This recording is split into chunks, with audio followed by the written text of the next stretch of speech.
eno ye Extreme Media UJ. Subscribe for all updates. I want to start by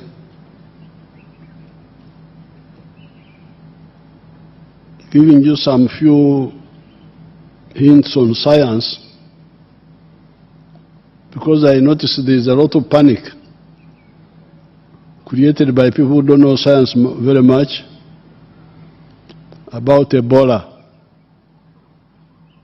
I was watching CNN spreading fear through ignorance. Ebola is much easier to control than corona. Corona was one of the biggest problems in the world, one of the most dangerous pandemics. Why? Because it was spreading through breathing. We sit in the same bus, even if I am some meters away, you can infect me. We sit in the same room, you can infect me with corona. That's why corona was very, very dangerous. And Uganda was the most country the most successful country in the whole world, I think, in controlling corona. We lost very few people, about 200 or something like that. You can check how many people other countries lost, because many of the countries are not serious in fighting a disease. Here we controlled it, but very few losses. Now, therefore, Ebola is nothing compared to corona. Ebola spreads by intimate contact. Mufachina abantu mbave kumba kwata bachi. Tumukwata ko mutunire butunuzi. Contact, intimate contact.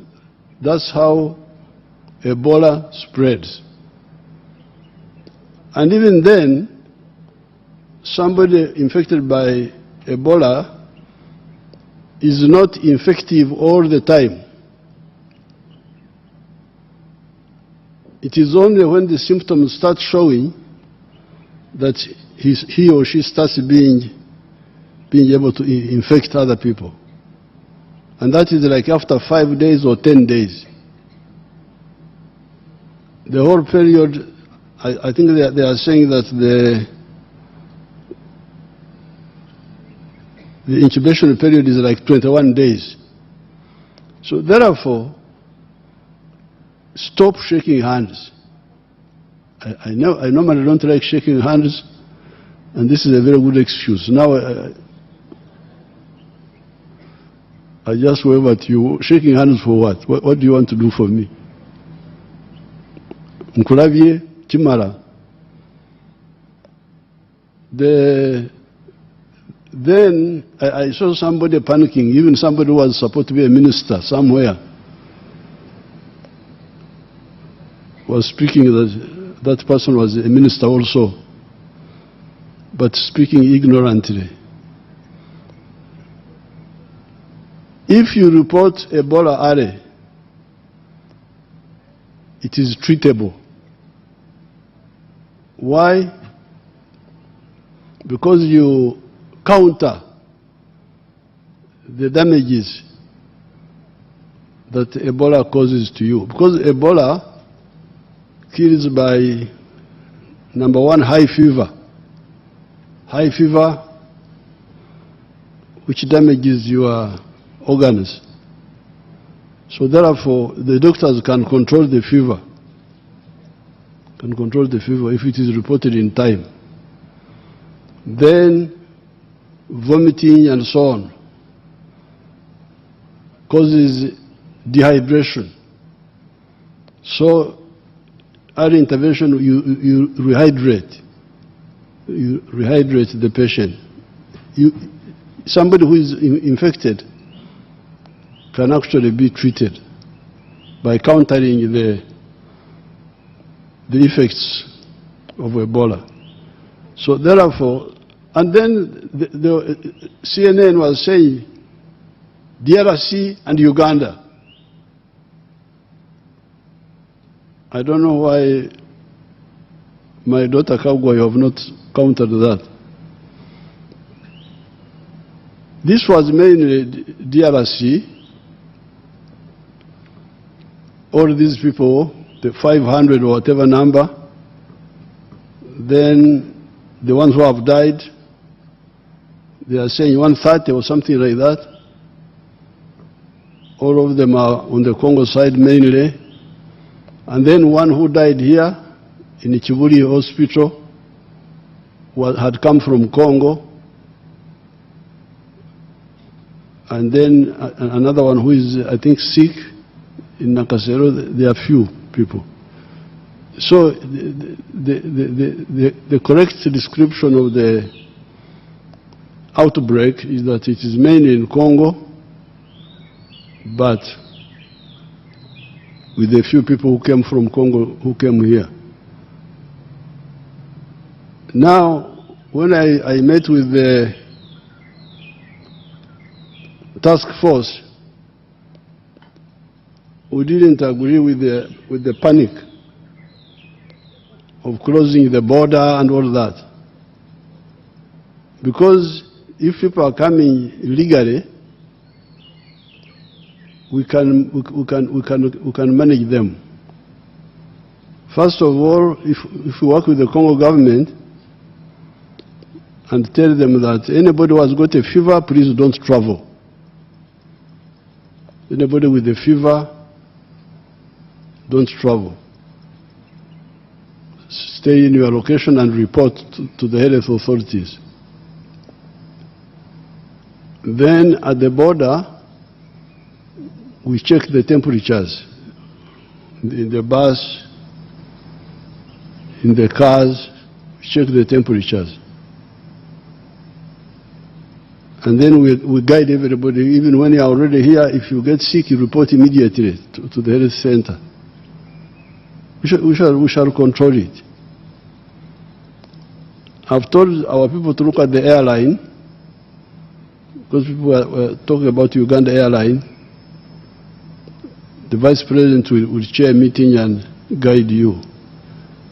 The one thing that should stop are the markets near the border, because those are very indisciplined. I hear there was a big market in Toroko, where the Ugandans and the Congolese were busy mixing up. Those should be suspended. The Vice President and the Head of Civil Service and the PS Health will guide you. So otherwise, this is really very easy to deal with. It's not a big problem, and we have always dealt with it very easily. It's very easy to deal with. So please, educate CNN. And even some of the governments need education. I hear some of the governments panicking, giving this and that. Tell them that you saw a teacher who can help them at no cost to themselves. Now, coming to tourism. First of all, I must criticize your shelter here. And this one here. Because these canvases, are they canvas or what? These plastics, what? Where you put my visitors, they are distorting our heritage. They amplify heat. You are now roasting my people. Inside this tent here, that's terrible. Should not. Okay, it stops the rain. But I hope the visitors get out and really feel the air properly. we need to resolve this issue, this shelter. Maybe we should build a permanent shelter here with the right material, but not this canvas. Is it canvas or what? This? Ebipiira ebyo mubiyita biki? Ebipiira abamanyi Oluganda mubiyita biki? Abamanyi Oluzungu? Our master of ceremonies, what is this? Is it canvas or what? Your Excellency, canvas could also work, but this is a tarpaulin. So it's... But made of very bad material, which captures heat. Yes, Your Excellency. So please, this is not real Uganda, this is a distortion. Get out and feel the real air, you will feel it's very... Outside that furnace, the temperature is what? Somebody should go and get us the real temperature outside. And then come and get the temperature in the furnace there. That's a furnace. People are being roasted. I'm roasting here. Anyway, that is, I thought I should point it out. Now, for tourism promoters, I want to tell you that Uganda is unique. There are only 3 points on the globe, Uganda and 2 others, which are like this. Why is Uganda unique? It is unique because we are right on the equator. That airport where you landed is 200 meters north of the equator. The equator passes 200 meters from the end of the runway on the southern side. So we get the sun all the year round. But our altitude is high. Normally when I travel to the world, I get very worried. When I land in New York, I look at the computer of my plane, and they say I am 18 feet above sea level. Oh! I don't sleep in the hotel, because I get worried that the ocean may come and swallow me. But here where you are 1,000 something, maybe 1,200 meters above the sea, here. And this is middle level. You can show them the highest point of Uganda, which is 5,000 meters. Put it on the screen if you have it. The Rwenzori Mountains, put it there.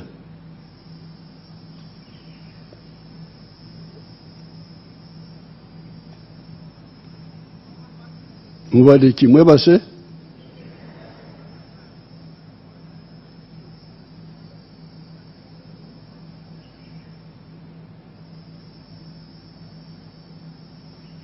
They will get it.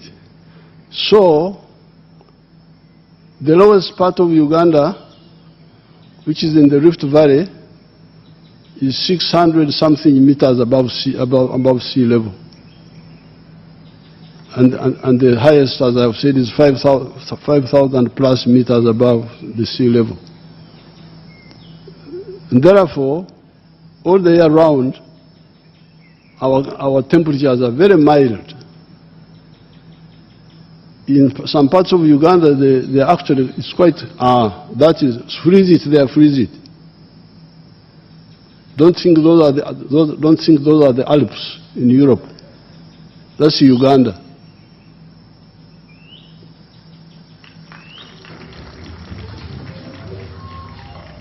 Freeze it, keep it there. This is what amazed the first European, one of the first Europeans who came here, Henry Morton Stanley. He was amazed, couldn't know that there was snow right on the equator. And this is the uniqueness of Uganda, on the equator with a high altitude. The only other parts of the world which are like this are a part of Kenya.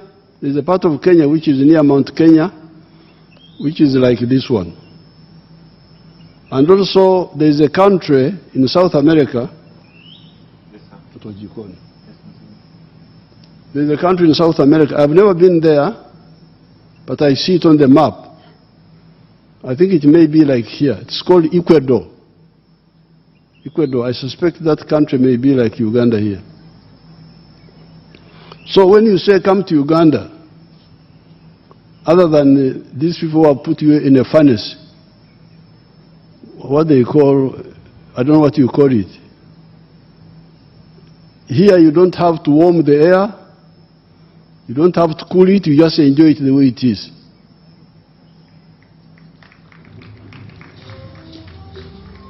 If you come to State House, the houses where government houses, there's air conditioning there, but I have never used it. Never used it. The machines are, I don't think they're even working, because I never use air conditioning. So that is point number one. These are three unique parts of the world. In Tanzania, there's also another place called, but that is a bit south of the equator. It's not exactly on the equator, it's a bit south, called Kilimanjaro.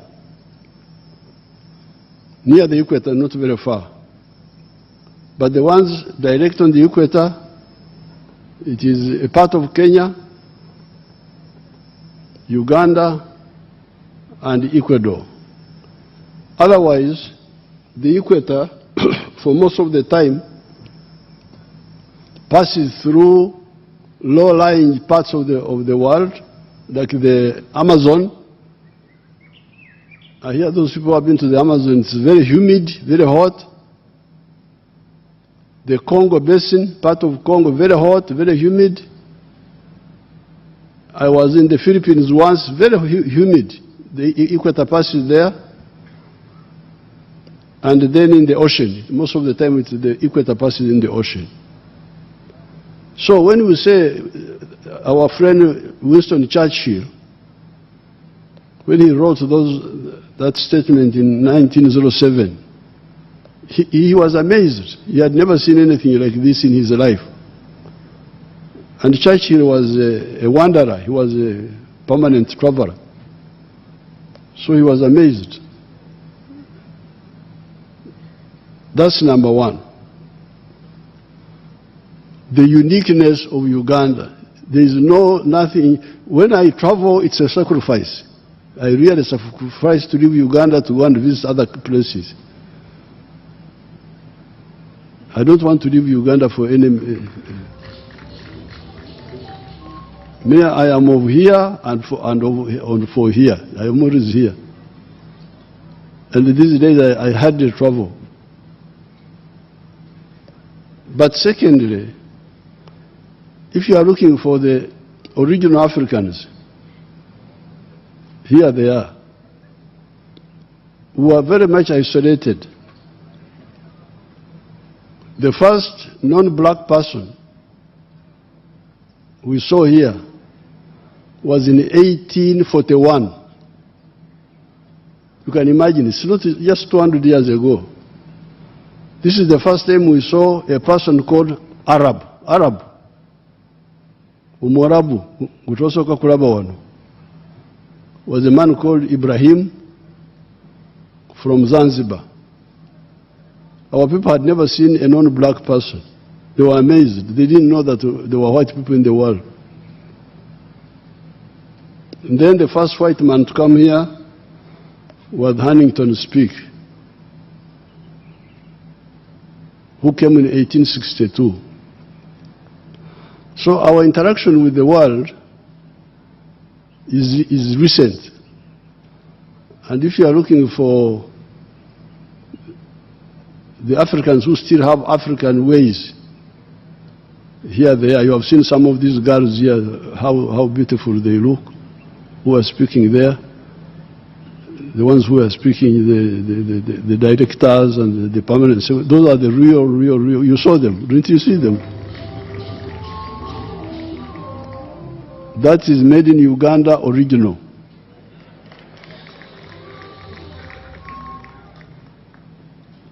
Now, that goes with the culture, the languages.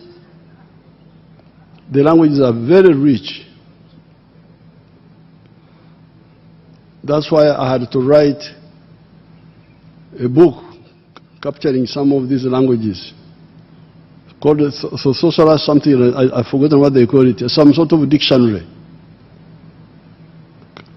capturing some of these languages. Because like when I go to foreign countries and you find something called tomato juice. Juice! How can tomato be a juice? Tomato is not a juice. These people don't know how life is. Tomato cannot have a juice. Tomato is mboga. How can mboga have juice? Ombisi. But these people think it is juice. Ombisi. And this is because of the language.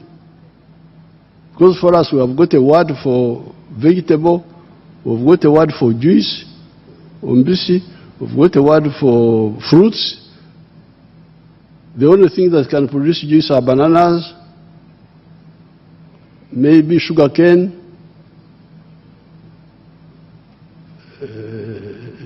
fruits can, the mango, oranges, but tomatoes, okushuma, mashing, as opposed to okunyuka. Abaganda okunyuka bakuyita batya mu Luganda? Okukola bakiyita batya? Okusogola omwenge, bakiyita kusogola. Siku ya kusogola.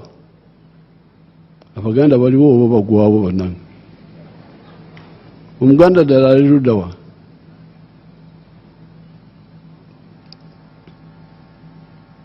Guno ogusajja Uganda guno. Your Excellency. Kwe kusogola. Kwe kusogola. Okusogola cannot be the ate mashing okushuma mukuyita mutya okushuma. Mashing. Banyankole kweta okushuma. So the languages, culture. Then you come to the foods. This Africa can save the world from bad foods. The young girl was talking about pineapples. When I went to Washington, they brought something called pineapple. But when I put it in the mouth, I could feel the urea. Umuhembero, banani. Chichigambo chiri awo nacho. I could feel I said, wait, this tomato this pineapple that is from Hawaii. Small but full of I think, chemicals, fertilizers, but here the foods are so rich, so original.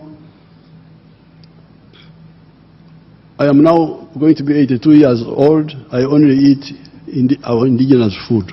I never eat any, I don't eat rice. You are the ones who eat rice. I eat our own food. So it's very important to inform the world. If you take like millet is the richest food in life, apart from milk, of course. You remember Mata. I'm going to go Galiao. Because millet is a cereal which has got a lot of protein, a lot of carbohydrate, but also iron. If you look at rice, you look at wheat, I don't think they have that combination. So therefore, when we are inviting, we are now coming also to the issue of medicine. Our young people who grew up in the villages, seeing what their parents were doing, many of them have gone to modern universities. They are highly qualified scientists. And they have found a lot of, they have modernized what we have been using traditionally, and it's very, very effective. You'll be getting more stories about that. So therefore, when we are talking of Uganda as a tourism destination, it is for comfort. If you want to live comfortably, the only irritant has been the mosquito, these insects, but we know how to control them. I'm sure here you don't see any mosquito here because we can kill them. You don't have to be there. Otherwise, it's very comfortable to live here. Then the culture, the food, and now, as the PS was saying, we have added the peace in the country, and law and order. So therefore, it's good that you have come. I need to tell you for Kagwa with her group, we are already a middle-income country. We are a lower middle-income country. So we are not struggling to become a middle-income country. We are already a lower middle-income country. The struggle now is to make it a high middle-income country in the next few years and a first world country in the medium term. That's what we are struggling with. And it is easy for us, other than sleeping. But I need to inform our visitors that these Ugandans are fond of sleeping. Be careful about them. Beaucoup dormir, they say in Francais. Beaucoup dormir. They sleep a lot. Life is so easy here. Here, fools don't die. In other parts of the country, fools will die. But here you will get a fool who doesn't do any work, going and eating from his relatives.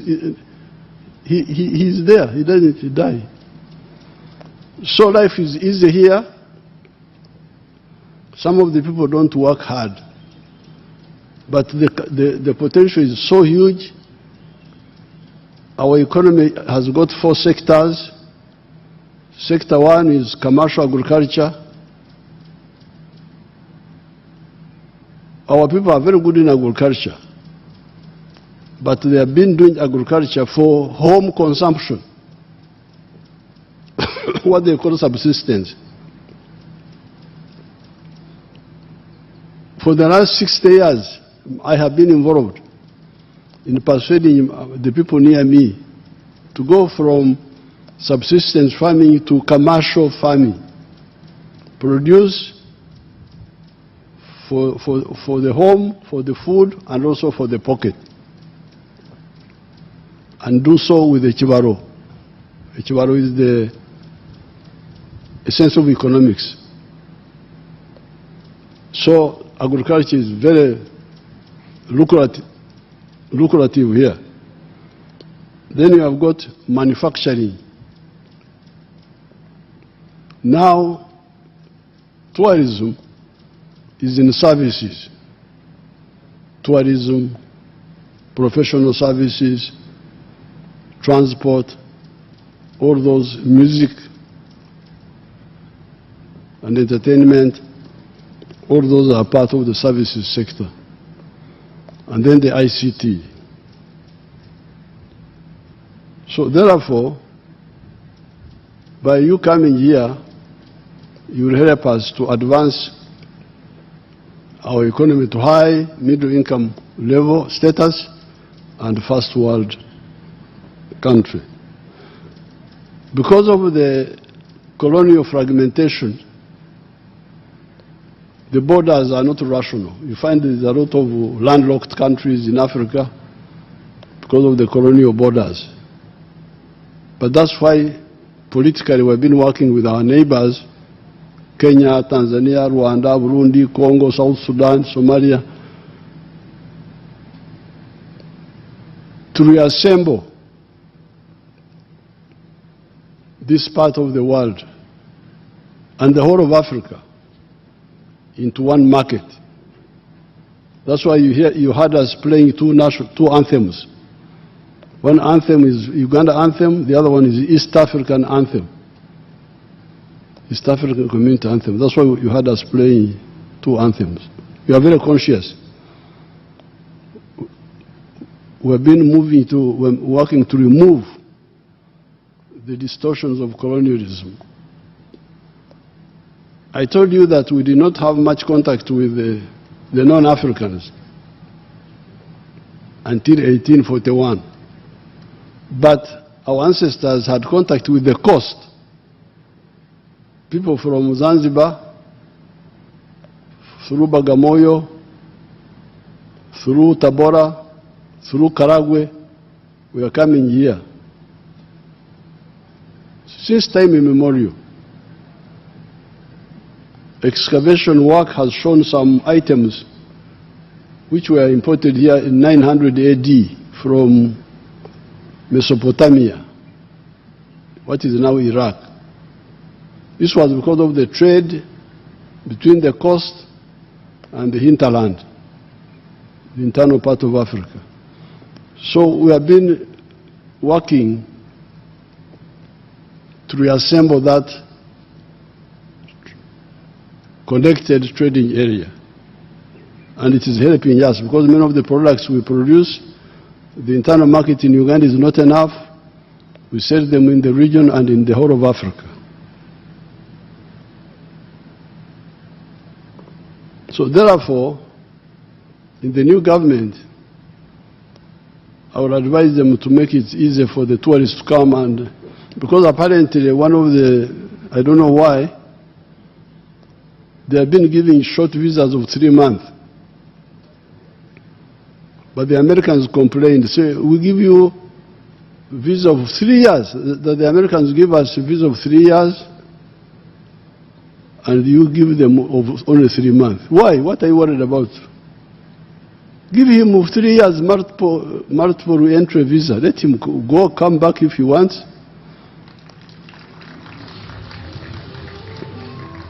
As long as he's paying his bills, are you worried about his pocket? What is your concern? He will not come without money. He will come with money to pay for his bills. So these short visas are not, I don't know why you people are insisting on them.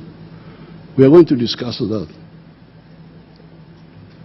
Now finally, I would happily go to the park with you people. Just organize. I'll come and join you. With these few words, what do I do? I declare what now? Your Excellency, you're officially opening the Pearl of Africa Tourism Expo. I officially open the Pearl of Africa Expo. Thank you very much.